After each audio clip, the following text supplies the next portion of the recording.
Nous voici encore pour la énième fois dans l'émission La Découverte. Aujourd'hui, nous avons le réel plaisir de recevoir dans votre émission un pionnier de la musique katangaise. Il se nomme King Amenofis, à qui nous disons bonjour et bienvenue. Bonjour, bonjour Daniel. En tout cas, c'est un réel plaisir pour nous d'avoir répondu à notre invitation. Ouais, le plaisir est partagé. En tout cas, très chers téléspectateurs, aujourd'hui, l'artiste, le pionnier de la musique katangaise, il va nous parler de son parcours musical.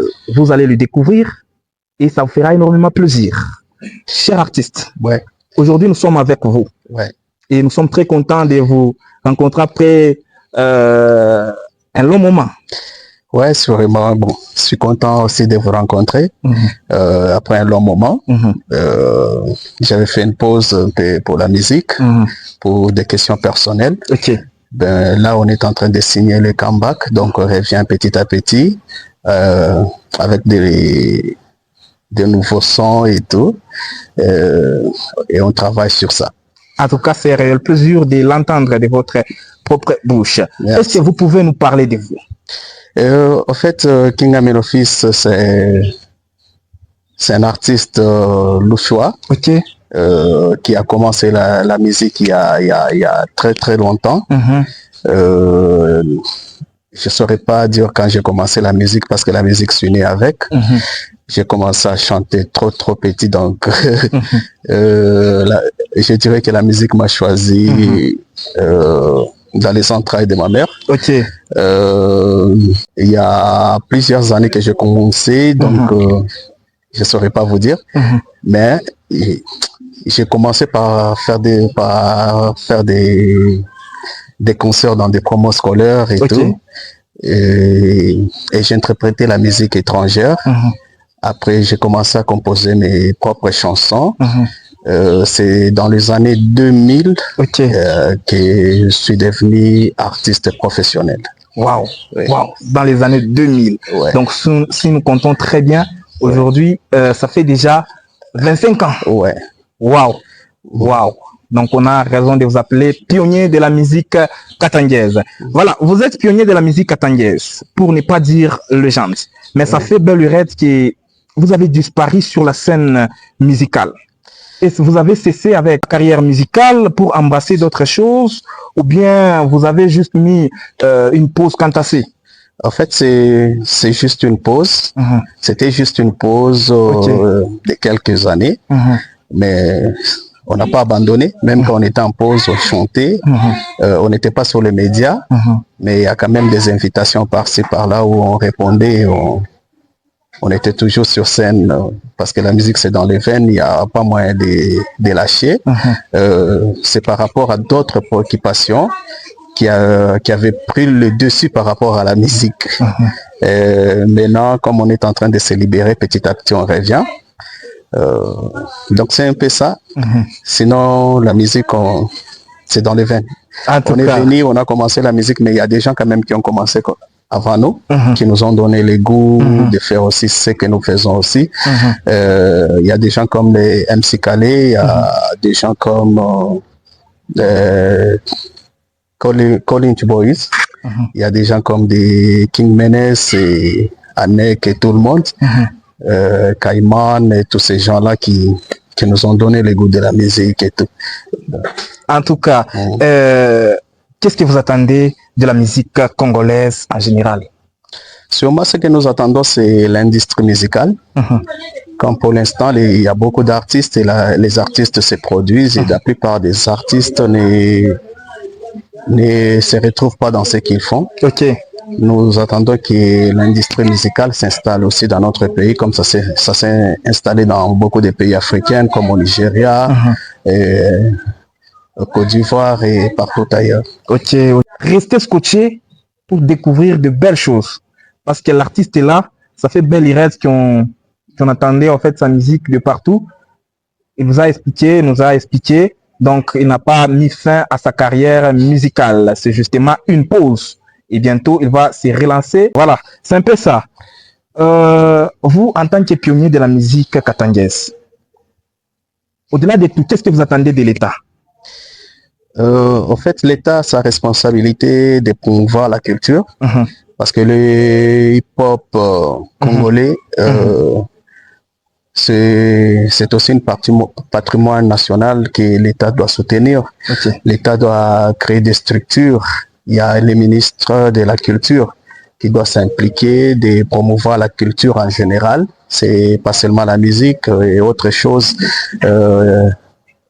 Vraiment, toute notre culture est au bas de l'échelle. L'État ne s'implique pas. Je me demande, l'État fait quelle politique par rapport à la culture? Sinon, si nous soutenons, s'il crée des structures, crée des moyens, regardons, on n'a même pas un centre culturel congolais.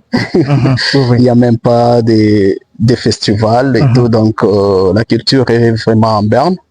Que l'État s'implique, que l'État mette des moyens pour nous créer l'industrie musicale et tout. Et comme ça, on pourra booster la culture et tout et aller très loin. En tout cas, donc l'État doit prendre ses responsabilités pour la relève de la musique congolaise. Ouais, de la culture en général. Voilà. Quelles sont vos perspectives d'avenir? Bon, sinon, on est en train de travailler dans l'ombre. Dans les jours à venir, il y aura des chansons qu'on va lancer.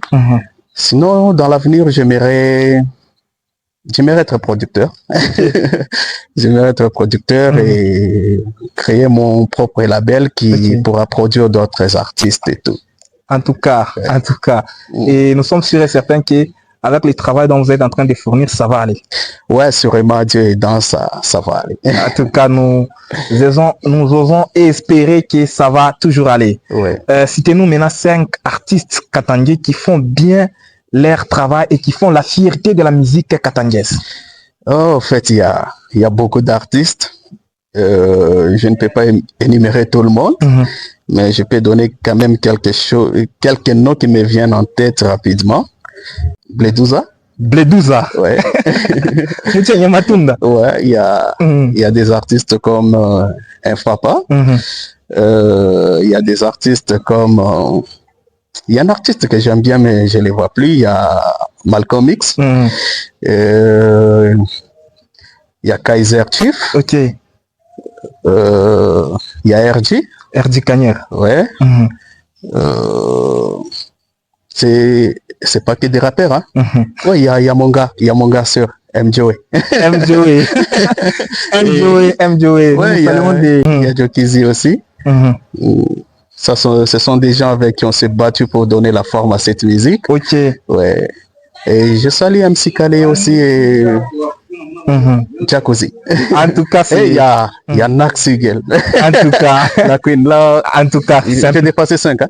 Vous avez dépassé 5. Donc, c'est fait que vous avez plusieurs artistes que vous admirez souvent. Imagine, il y en a beaucoup. Il y en a beaucoup. Presque tous les artistes font du bon travail et ils font la fierté de notre culture. En tout cas, il y en a beaucoup.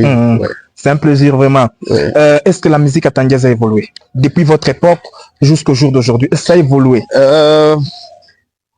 Il y a sur d'autres plans que la musique a évolué. Il y a aussi sur d'autres plans que la musique a chuté. Et cela, ce n'est pas seulement au Congo, c'est partout dans le monde, même aux États-Unis. Bon, on parle de la musique en général. Si on parle de la musique en général, ça a évolué.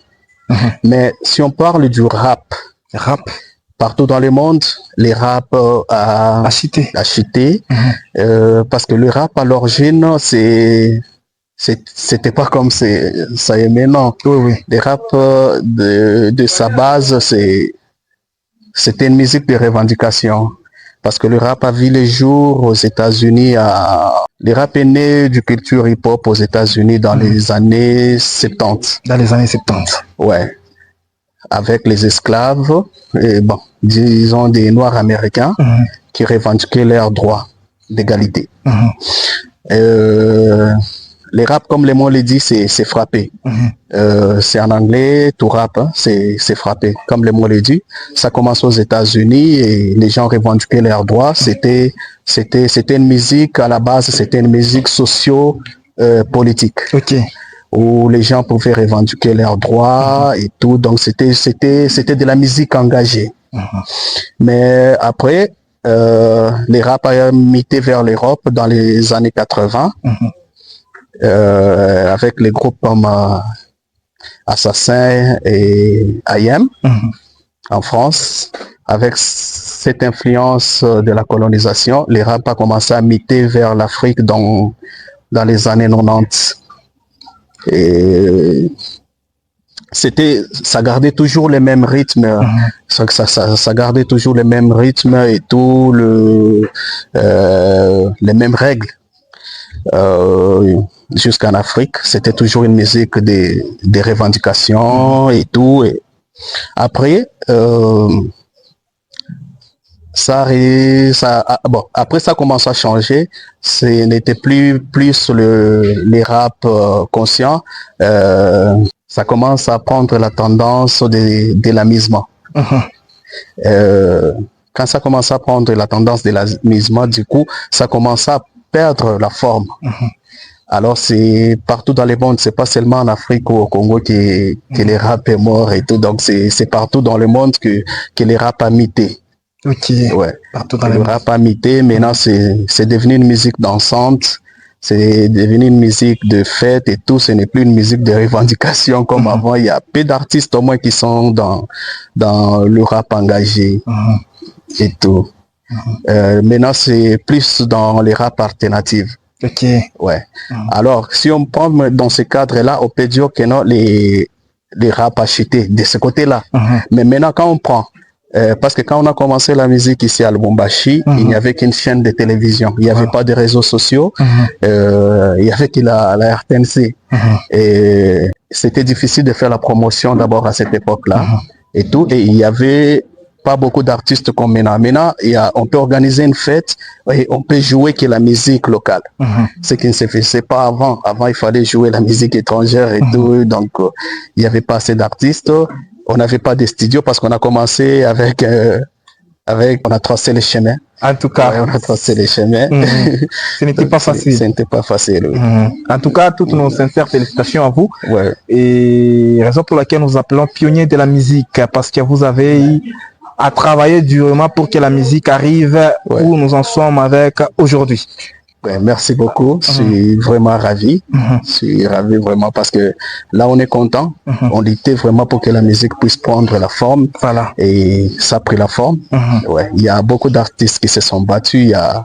Il y a des artistes qui méritent qu'on leur fasse des monuments à la poste. Il y a des cas comme des MC Kalela, ça mérite vraiment, ça mérite vraiment de lui faire le monument partout dans cette ville. En tout cas, c'est un réel plaisir. Okay. Mesdames et messieurs, nous voici arrivés à la fin de cette émission. C'est par ici que nous jetons l'encre de cette émission. Nous vous donnons rendez-vous à la prochaine occasion. Restez scotchés. Et restez scotchés pour suivre nos programmes à la loupe sur nos antennes. Nous vous donnons rendez-vous à la prochaine occasion. Ciao. Ok.